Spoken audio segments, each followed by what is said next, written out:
युद्ध लगातार बढ़ता जा रहा है। 23वें दिन युद्ध पहुंच चुका है।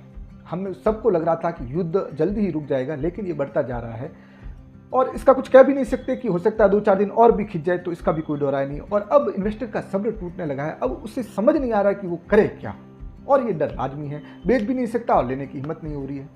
मैं 2 चीज़ें आपसे पूछूंगा।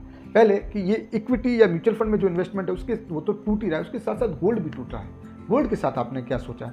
गोल्ड सबको लग रहा है लाख रुपए हो जाएंगे, ऐसा डाउट आ रहा है सबको।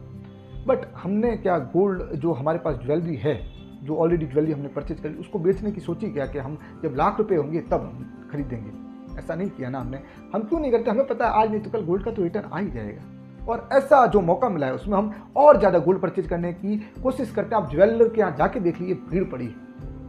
इक्विटी में हम ऐसा क्यों नहीं करते? क्योंकि इक्विटी को हम समझते नहीं। इक्विटी और म्यूचुअल फंड में जो इन्वेस्टमेंट होता है वो देश की अर्थव्यवस्था में इन्वेस्टमेंट होता है, एक समझिए।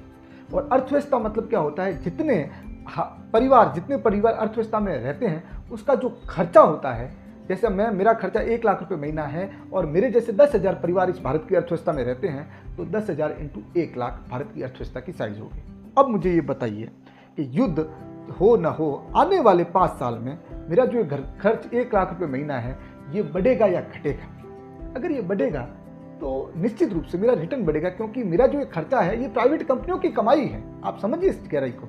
तो अब आने वाले 5 सालों में हो सकता है ये मेरा घर खर्च 3 लाख रुपए हो जाए, तो मेरी अर्थव्यवस्था की साइज 3 गुना होगी, कंपनियों की साइज 3 गुना होगी और मेरे म्यूचुअल फंड का रिटर्न 3 गुना हो जाएगा। अब इस ईरान इजराइल वॉर का इस घटनाक्रम का मेरे खर्चों से क्या फर्क पड़ेगा? लॉन्ग टर्म में कुछ भी नहीं पड़ेगा। शॉर्ट टर्म में क्या होगा कि जो इंटरडे ट्रेडर होते हैं वो मार्केट को नीचे खींच कर लाते हैं, इस वजह मार्केट डाउन हो जाता है और हमें लगता है कि पता नहीं अब क्या हो जाएगा। उससे हमें लेना देना होना नहीं चाहिए। ये तो ट्रंप काका की मेहरबानी है कि हमें ये मौका मिल रहा है कि हम इन्वेस्टमेंट कर सकते हैं 2023 के लेवल पर। हमें अगर अफसोस हो रहा था कि यार 2026 में हमने स्टार्ट किया, लेकिन ये शॉर्ट टर्म में आपको मौका मिला है कि आप 2023 के भाव पे इन्वेस्टमेंट कर सकते हैं। अगर किसी ने 2023 में चालू किया तो वो 2021 के भाव में चालू कर सकते हैं। ये एक जबरदस्त मौका है और शॉर्ट टर्म रहेगा, बिल्कुल शॉर्ट टर्म। अगर आपको फिर भी डाउट है तो आप कोविड का लेवल देख लीजिए, आप 2008 की मंदी का लेवल देख लीजिए। उस समय लोग पता नहीं क्या क्या बातें करते थे, लेकिन जैसे ही वो अंधेरा घटा और एकदम बदलाव आया जो अपन सोच नहीं सकते। तो इसलिए आप एकदम पेशेंसफुली समझिए कि ये इन्वेस्टमेंट आपका रिटर्न क्यों देगा।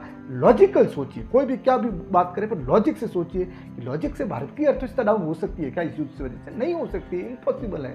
भारत 2047 की तरफ देखिए, आपको पता चल जाए।